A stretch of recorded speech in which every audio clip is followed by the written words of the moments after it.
사실 근데 살펴보면은 인구가 지나치게 비정상적으로 많이 늘은 시대에 우리가 살고 있는 거예요. 네, 그래서 거기에 보면은 이제 뭐 멀리 갈 필요도 없어요. 한 1700년부터 해갖고서는 뭐 지금까지 이렇게 딱 보면은 정말 19세기의 절벽처럼 올라가요. 그러니까 산업혁명을 거치고 과학기술이 발전하고 의학기술이 발전을 하면서 아이들이 태어났을 때 영아 사망률이 확 줄어드는 거예요.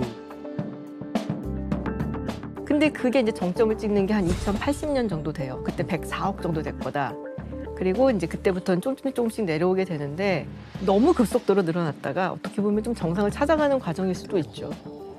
지금이 비정상일 수도 있어요. 그러니까 말씀해 주신 것처럼 인구가 이렇게 꾸준히 늘어왔다고 우리는 생각하지만 그런 통계도 있어요. 로마 시대랑 르네상스 시대가 한 1000년 사이 정도 된다고 치면 이 로마 시대로부터 이 르네상스 시대까지 한 1000년 동안 인구가 2배밖에 안 늘어났거든요.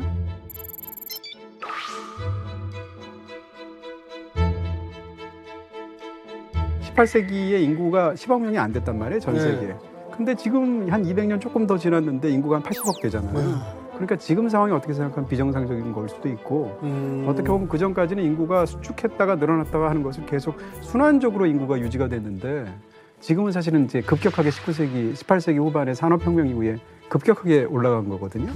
우리나라 상황으로 시선을 돌려봐도 조선시대 내내 인구가 1000만을 넘어간 적이 없거든요. 우리나라 인구가. 독립운동 하던 분들이 발표한 글 같은 거 보면 2천만 동포가 어쩌고 막 얘기를 한단 말이에요. 남북한 합해서 인구가 2천만인 거예요. 그런데 20세기 중반 이후에 인구가 확 늘어나면서 지금은 남한만 인구가 5천만인 시대가 됐거든요. 조선시대 내내 1000만 이하였는데 그 5배 이상의 인구가 된 그대로는 시대를 살고 있는 거죠. 원인으로 말씀하신 그 이야기 들으니까 제가 딱 생각난 이야기가 있는데 군대 가면 이제 상처 같은 거 생기면 거기에 감염돼서 생길 수 있는 큰 병 중에 이제 파상풍이 있어가지고 파상풍. 군대에서 파상풍 주사 많이 맞습니다. 뭐 흙먼지 많이 날리고 하니까. 그런데 우리나라 70년대까지만 해도 우리나라에 파상풍 걸리는 사람들이 정말 많았는데 파상풍 제일 많이 걸려서 심지어 제일 많이 사망하는 사람들이 누구였는지 아십니까? 70년대? 건설 현장에 그런 데일 것 같죠. 왜냐하면 그런 데가 상처 같은 게 생길 네. 일이 많으니까. 그런데 70년대 파상풍으로 정말 많이 사망하는 사람들이 신생아였어요. 신생아. 신생아가 왜 파상풍에 걸리는지 아세요? 옛날에는 아이를 집에서 낳았단 말이에요. 그럼 탯줄을 자를 때 가위로 자르는데 이거를 소독을 안 하고 아무 가위로 자르다 보면 거기에 있는 파상풍균이 들어가가지고 신생아가 파상풍으로 죽는 사례가 70년대에 한 해에 뭐 700명, 1000명씩 나오고 막 이랬습니다.